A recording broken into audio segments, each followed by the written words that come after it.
From 92 to 96, when the Gridlock'd soundtrack was coming out, how would you say you had grown and changed and evolved as a producer?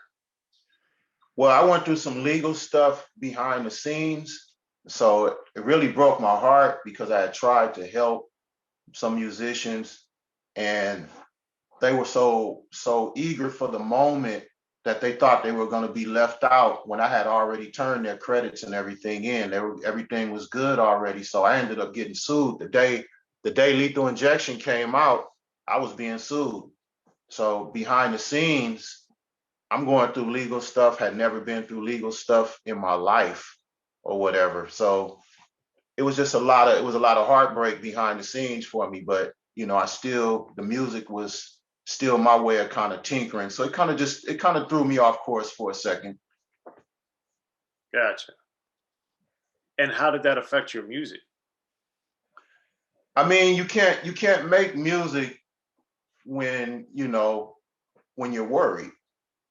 See what I'm saying? So I went from doing music every day to skipping some days. Some days you don't even get out of bed. It really kind of went into like a depression behind the scenes. Hmm. And what year was this happen? This was in 93, 94, 95?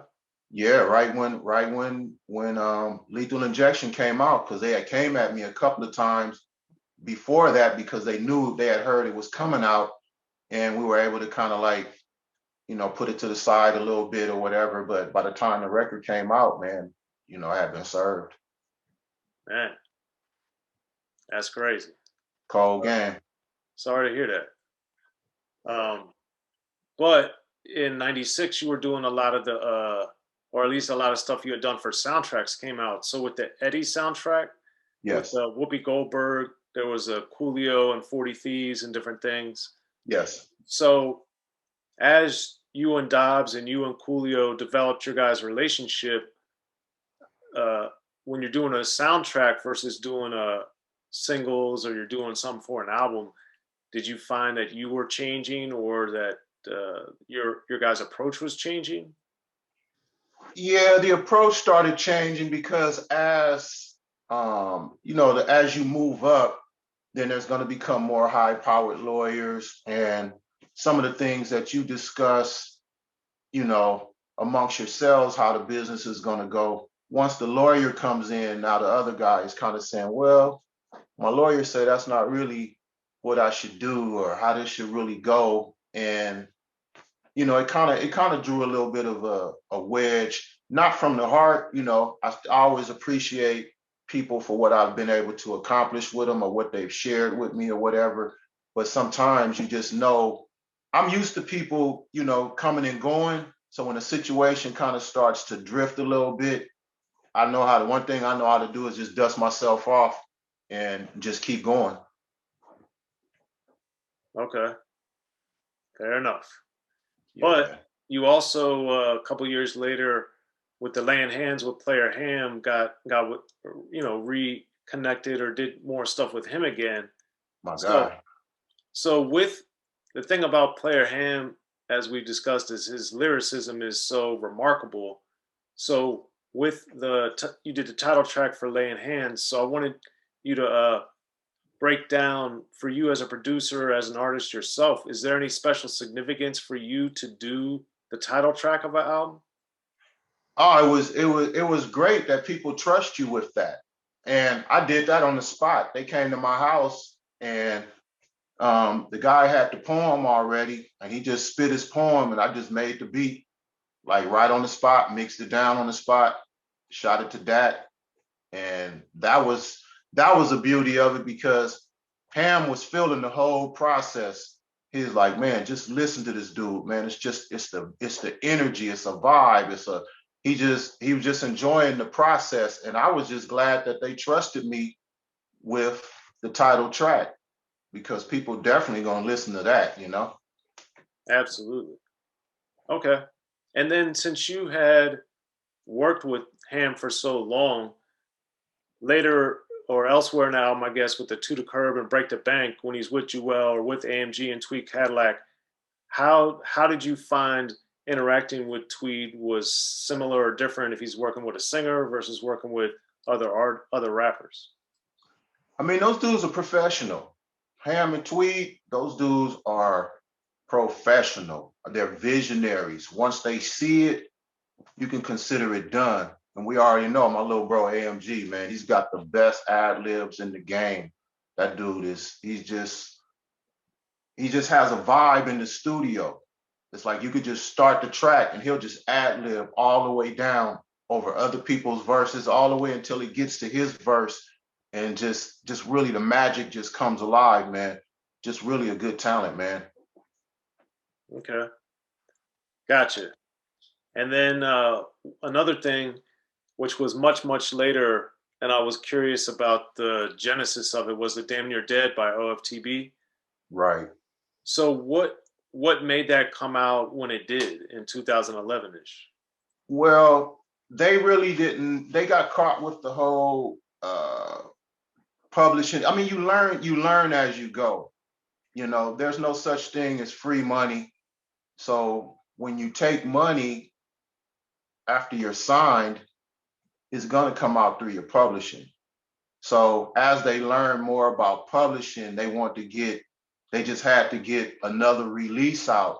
But what I didn't like is they took a lot of tracks that were unreleased, unmixed, that were originally our demo tracks when we first got to Death Row, and just kind of just compiled them and just threw them on there and just threw it out. And to me, you have to protect your legacy.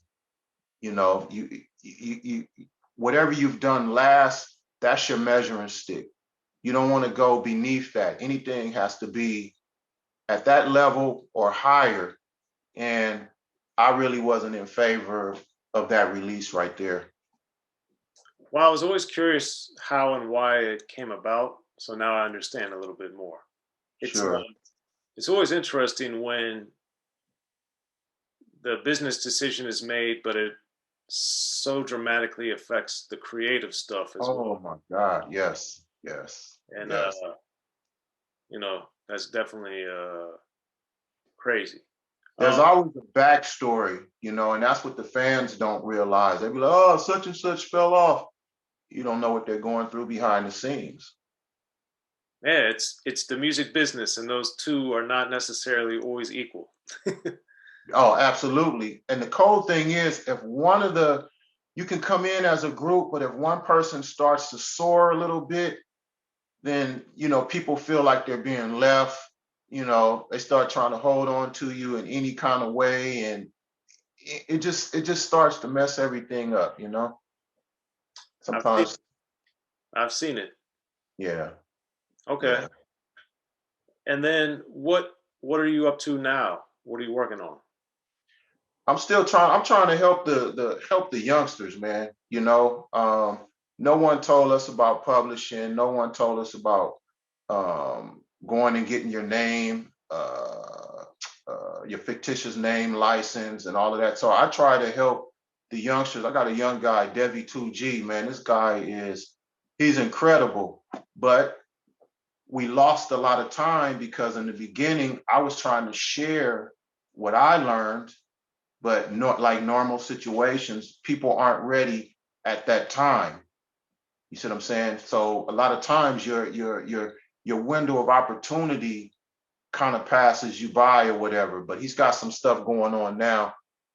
He's out of Watts, as well as another young guy, GI, great songwriter, rapper, engineer. So I try to give back to the youngsters. You know, fortunately, I still get publishing checks, so it wasn't a bust like so many others. You know, the mailbox still rings or whatever.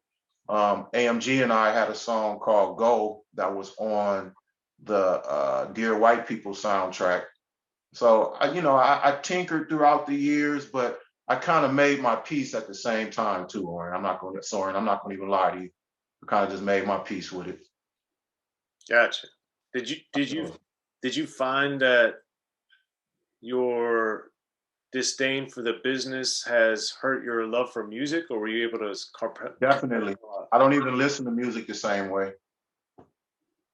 You Wow. know, I know people that I started out, you know, that were just like friends and colleagues, and they still, oh, did you hear this? And did you listen to this? It doesn't, I still know what a hit is. People still call me, you know, when they want to know, what do you think of this? What do you think of this? And I'll let them know, okay, that's the one you want to go with. And 9 times out of 10, it's the one that goes. But also sampling. Once you start sampling, your records become, or at least to me, they became where to get your next sound from. And then by me being in a record pool, I'm getting so many records at one time. As time went on, it just seemed like I had less and less and less time to really sit down and absorb music, you know, like I once did. But yeah, to answer your question, definitely, man, it's still a God-given gift. I'll still tinker around, but if God blesses me again, I'm with it. If he doesn't bless me again, I'm good with that too. Well, there it is. Well, DJ Brian G, man, we appreciate you coming through to Unique Access Entertainment. Anything else you wanted to add? Like I say all the time, Soren, it's great what you're doing for the culture. Continue to have people on who can give you the behind the scenes stories, because people need to hear that, you know. And some guys like myself, who may not had as many credits as the next person, this is big for us, and I really appreciate it. Nah, man, it's I'm glad Standing Guitar Man hooked us up, because I knew I never met you or anything, but I knew who you were through the credits, and like always wondering, like, oh man, what about this? What about that? So Yeah. I really appreciate the time and that you were down to do the interview. So thank you. Oh, you're welcome, my brother. You're welcome.